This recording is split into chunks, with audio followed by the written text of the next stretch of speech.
हर हर महादेव दोस्तों, आपका एक बार फिर स्वागत है मेरे चैनल दिव्या त्यागी पर।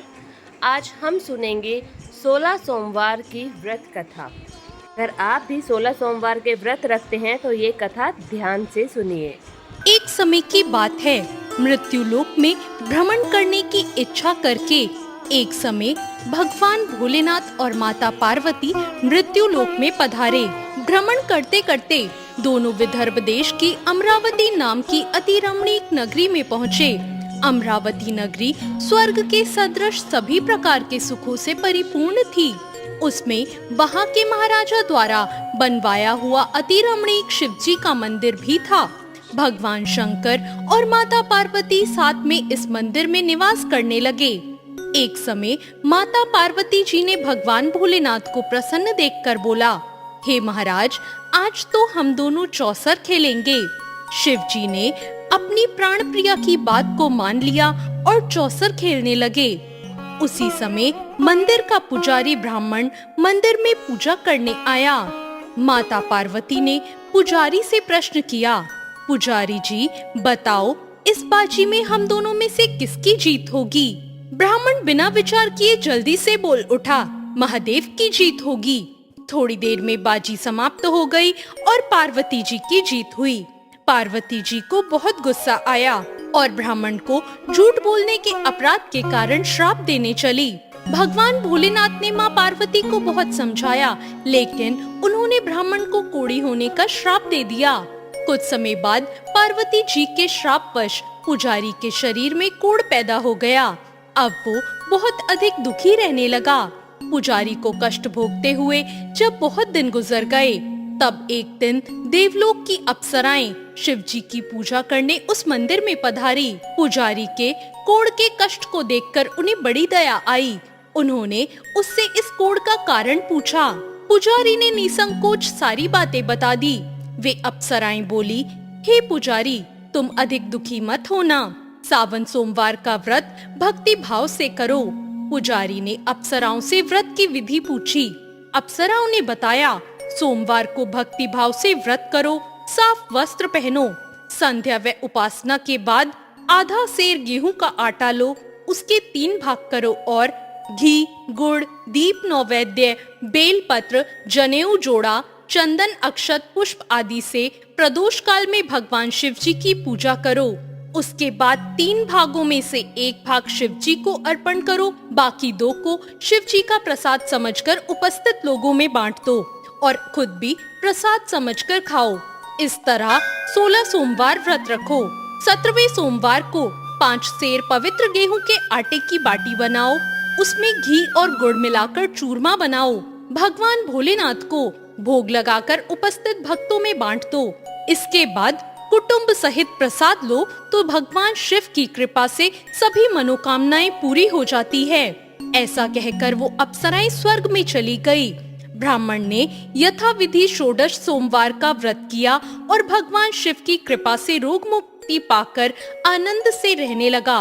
कुछ दिनों बाद भगवान शिव जी और माँ पार्वती जी उस मंदिर में पुनः पधारे। ब्राह्मण को निरोग देखकर पार्वती जी ने ब्राह्मण से रोग मुक्त होने का उपाय पूछा। ब्राह्मण ने 16 सोमवार व्रत की कथा सुनाई।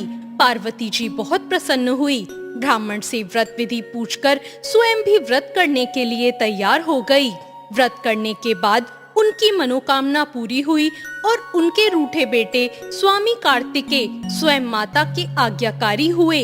कार्तिकेय जी को अपना यह विचार परिवर्तन का रहस्य जानने की इच्छा हुई। वो माता से बोले, माता, आपने ऐसा कौन सा उपाय किया जिससे मेरा मन आपकी ओर आकर्षित हो गया? पार्वती जी ने वही षोडश सोमवार की कथा उनको भी सुना दी। कार्तिकेय जी ने कहा, इस व्रत को मैं भी करूँगा, क्योंकि मेरा प्रिय मित्र ब्राह्मण बहुत दुखी दिल से परदेश गया है। मेरी उससे मिलने की इच्छा है। कार्तिकेय जी ने इस व्रत को किया और उनका प्यारा मित्र उन्हें मिल गया। मित्र ने इस आकस्मिक मिलन का भेद पूछा तो कार्तिकेय जी बोले, हे मित्र, हमने तुम्हारे मिलने की इच्छा से 16 सोमवार का व्रत किया था। अब तो ब्राह्मण मित्र को अपने विवाह की चिंता होने लगी। उसने कार्तिकेय जी से व्रत की विधि पूछी और यथाविधि व्रत किया। व्रत के प्रभाव से वह किसी कार्य से विदेश गया तो वहाँ के राजा की लड़की का स्वयंवर था। राजा ने प्रण किया कि जिस राजकुमार से सब प्रकार से हथनी माला डालेगी, मैं उसी के साथ अपनी प्यारी बेटी का विवाह करूंगा। शिव जी की कृपा से वह ब्राह्मण भी उस स्वयंवर को देखने की इच्छा से राज्यसभा में एक ओर जाकर बैठ गया। नियत के समय हथनी आई और उसने जयमाला को उस ब्राह्मण के गले में डाल दिया। राजा ने अपनी प्रतिज्ञा के अनुसार बड़ी धूमधाम से अपनी कन्या का विवाह उस ब्राह्मण के साथ कर दिया और ब्राह्मण को बहुत सा धन देकर और पूरे सम्मान के साथ संतुष्ट किया। ब्राह्मण सुंदर राजकन्या पाकर सुख से जीवन व्यतीत करने लगा। एक दिन राजकन्या ने अपने पति से प्रश्न किया, हे प्राणनाथ, आपने ऐसा कौन सा भारी पुण्य किया था जिसके प्रभाव से हथिनी ने सब राजकुमारों को छोड़कर आपको वरण किया? ब्राह्मण बोला, हे प्राण प्रिय, मैंने अपने मित्र कार्तिकेय जी के कथा अनुसार 16 सोमवार का व्रत किया था, जिसके प्रभाव से मुझे तुम जैसी रूपवती पत्नी प्राप्त हुई है। इस व्रत की महिमा सुनकर राजकन्या को बड़ी हैरानी हुई। वह भी पुत्र की कामना करके इस व्रत को करने लगी। शिव जी की दया से उसके गर्भ में एक अति सुंदर, सुशील, धर्मात्मा और विद्वान पुत्र उत्पन्न हुआ। माता और पिता उस देव पुत्र को पाकर अधिक प्रसन्न हुए और उसका लालन पालन अच्छे प्रकार से करने लगे। जब पुत्र समझदार हुआ तो एक दिन अपनी माँ से प्रश्न किया, हे माँ, तुमने कौन सा व्रत और तप किया था जो मेरे जैसा पुत्र तुम्हारे गर्भ से उत्पन्न हुआ? उसकी माता ने 16 सोमवार के व्रत की कथा बताई। पुत्र ने सब तरह के मनोरथ पूरे करने वाले इस सरल व्रत को सुना तो वो भी राज्य अधिकार पाने की इच्छा से हर सोमवार को यथाविधि यह व्रत करने लगा। व्रत शुरू करने के बाद एक देश के वृद्ध राजा के दूतों ने उससे आकर उसको राजकन्या के वरण के लिए कहा। राजा ने अपनी बेटी का विवाह ऐसे सर्वगुण संपन्न ब्राह्मण युवक के साथ करके बहुत सुख प्राप्त किया। वृद्ध राजा के दिवंगत हो जाने के बाद इसी ब्राह्मण को सिंहासन पर बैठाया गया, क्योंकि दिवंगत राजा का कोई पुत्र नहीं था। राज्य का उत्तराधिकारी होकर भी यह ब्राह्मण 16 सोमवार करता रहा। जब 17वां सोमवार आया तो ब्राह्मण ने अपनी प्रियतमा से पूजन सामग्री लेकर शिव पूजा के लिए शिवालय में चलने को कहा, परंतु उसकी पत्नी ने उसकी आज्ञा की परवाह ना की और दास दासियों द्वारा सब सामग्रियां शिवालय में भिजवा दी, परंतु वो स्वयं नहीं गई। जब राजा ने शिव जी का पूजन समाप्त किया तब आकाशवाणी हुई, हे राजा, अपनी इस रानी को राजमहल से निकाल दे, नहीं तो तेरा सर्वनाश कर देगी। यह आकाशवाणी सुनने के बाद राजा के आश्चर्य का ठिकाना न रहा। उसने मंत्रणा गृह में आकर अपने सभासदों को बुलाकर कहा, मुनियों, आज मुझे शिवजी की आकाशवाणी सुनाई दी कि तू अपनी इस रानी को राज्य से निकाल दे, नहीं तो यह तेरा सर्वनाश कर देगी। राज्य के मंत्री और सभासद आदि सब विस्मय और दुख में डूब गए, क्योंकि जिस कन्या के कारण उसे राज्य मिला था, राजा उसी को निकालने की बात कह रहा था। यह कैसे हो सकता था? पर राजा ने मंत्रियों की परवाह नहीं की। उसने अपनी पत्नी को राजमहल से निकाल दिया। रानी दुखी हृदय से अपने भाग्य को कोसती हुई राज्य से बाहर चली गई। बिना पैर में कुछ पहने, फटे हुए वस्त्र पहनकर, भूख से दुखी होकर अपने हृदय से भाग्य को कोसती हुई वो चली जा रही थी। रानी एक तेली के घर गई तो शिवजी के प्रकोप के कारण तेली के सभी मटके उसी क्षण चटक गए। तेली ने रानी को अपने घर से निकाल दिया। बहुत दुखी मन से वो रानी एक नदी के किनारे गई तो नदी का सारा जल सूख गया, जिसके पश्चात रानी एक जंगल में गई। वहाँ सरोवर में पानी पीने गई तो उसके हाथ का स्पर्श होते ही सरोवर का नील कमल के समान जल असंख्य कीड़ोमय होकर गंदा हो गया। रानी ने भाग्य पर दोष रोपण करते हुए उस जल को पीकर पेड़ की शीतल छाया में विश्राम करना चाहा, परंतु वह जिस पेड़ के नीचे विश्राम करती उस पेड़ के पत्ते तुरंत टूटकर गिर जाते। वन सरोवर जलाशय की ऐसी दशा देखकर गौ चराने वाले ग्वालों ने अपने गोसाई जी से, जो उस जंगल में स्थित मंदिर के पुजारी थे, उनको ये बात बताई। गोसाई जी के आदेश अनुसार ग्वाले रानी को पकड़कर गोसाई जी के पास लाए। रानी की मुख कांति और शरीर की शोभा देख गोसाई जी जान गए, यह अवश्य ही कोई विधि की गति मारी हुई कुलीन स्त्री है। पुजारी ने रानी से कहा, पुत्री, मैं तुमको अपनी पुत्री के समान रखूंगा। तुम मेरे आश्रम में आकर रहो। मैं तुम्हें किसी प्रकार का दुख नहीं होने दूंगा। गोसाई जी के वचन सुनकर रानी को धीरज हुआ।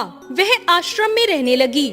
रानी जो भी बनाती उसमें कीड़े पड़ जाते, जल भरती तो उसमें भी कीड़े आ जाते। रानी की ये दशा देखकर गोसाई जी बहुत दुखी हुए और रानी से बोले, हे पुत्री, तुम्हारे ऊपर कौन से देवता का प्रकोप है जिसने तुम्हारी ऐसी हालत की है?